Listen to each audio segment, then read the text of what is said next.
Homemade cream cheese? Oo, ang dali lang talaga nitong gawin at mas makatipid tayo.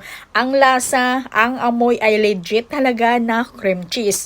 At ang sarap ito ipalaman sa tinapay, kaya tara na, gawa na tayo. At ito din yung ginawa natin na palaman para sa ating mga cream cheese ensaymada. So dito sa ating kawali, maglagay ako ng 10 cups na tubig at ito ipakuluan ko. Pag ito'y kumulo na, ay ilagay ko yung 300 grams na powdered milk or yung full cream milk. Haluin ko lang ito ng mabuti para matunaw yung powdered milk natin. At pag ito'y natunaw ko na yung mga powdered milk, ay maglagay muna ako ng 3 tablespoon na suka. Oo, dato puti yan ha. At haluin lang ito ng padahan-dahan na yung kunting halo lang. Tama na yan. At pag ito'y nagsimula ng mag-curdle, ay lagyan ko naman ito ulit ng 3 tablespoon na suka. At katamtamang hina lang yung apoy ng kalan ko dito at nang sa ganun ay hindi din ito mag-awas. Mga madali lang talaga itong gawin ha. Madali lang itong lutuin. At hinalo ko yan ulit ng padahan-dahan at sandaling halo lang. At nang sa ganun ay hindi mag-breaks or hindi madurog yung mga nag-curdle natin. At mga ilang sandali lang or minuto ay ganito na siya.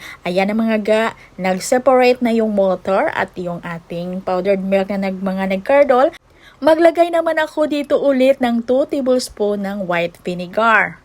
And then, haluin ulit ng padahan-dahan lang, kunting halo lang, at pagkatapos ay okay na.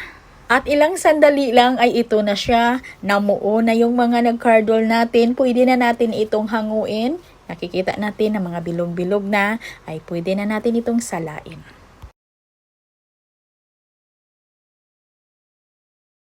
At kung meron kayong mga cheesecloth ay gamitin ninyo yan pangsala at nang sa ganun ay makuha talaga yung liquid para talaga ay dry talaga yung matira.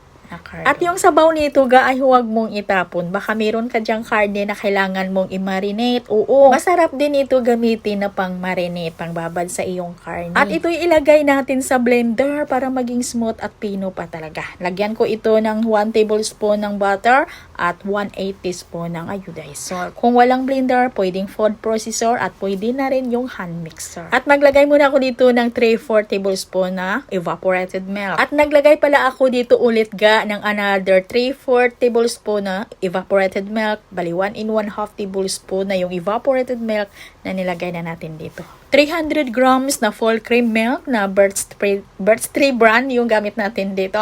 Hindi ko alam kung magkano yung 300 grams na Burt's Tree kasi ay, hindi ko makita yung resibo. Kayo mga magkano ba yung 300 grams na Burt's Tree na powdered milk? Kasi tinimbang ko talaga yung nagawa natin na cream cheese. Meron itong 348 grams. Siyempre, kaya nasabi ko sa inyo na mas makatipid tayo kasi hindi naman masyadong mahal yung 300 grams na Burt's Tree Mas mahal yung cream cheese na 150 grams or 125 grams. Ayan, maganda talagang ipalaman sa ating tinapay. At ito yung pinapalaman ko sa ating ensaymada.